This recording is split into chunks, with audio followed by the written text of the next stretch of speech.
এখন যখন নায়িকারা কালারফুল বোরখা পরে, কিছু কিছু মেয়েরা ওই কালারফুল বোরখা করে আবার ভিডিও করে। তার মানে আয়েশার আমালও নিবে না।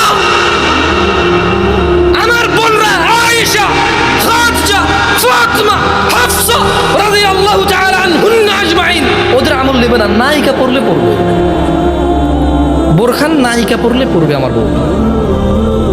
এই যে এখানে আমার বোনরা বসে আছে, এখানে দেখা যায় হয়তো এটার ব্যবস্থা করছে ওরা। যখন কোনো নায়িকা পড়বে, লাল নীল হলুদ কালারের বেগুনি কালারের এখানে জরি ঝুমকা ঝরকা থাকবে, এখানে নাভির সামনে একটা ফুল থাকবে, এভাবে এভাবে কোমর বেল্টের মতো বেঁধে ফেলা যায় যে বোরখা দিয়ে। যখন নায়িকা পড়বে, নায়িকা পরে যখন এইভাবে এমনি দিয়ে হাত দিয়ে দেখাবে, তখন ও পড়বে। এরপর ফেসবুকে ছবি এমনি দিয়ে ছবি তুলবে।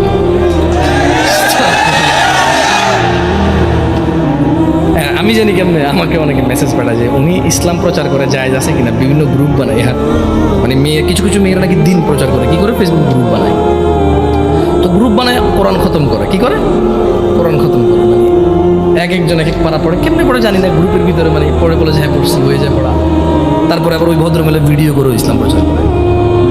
ওদের অনেক দিনী ভাই আছে আবার, দিনী ভাইরা তাদেরকে শিখাই দেখে কেমনি কি করতে হবে। এরপরে মাঝে মধ্যে ওনারা বুঝতে পারে না যে লোকটা যে খারাপ ছিল, ও ভাবছে দিনী ভাই। মাঝে মধ্যে একটা ঘটনা ঘটলে কি হয়, আমি বুঝতেই পারিনি সে বলেছে আমাকে বিয়ে করবে।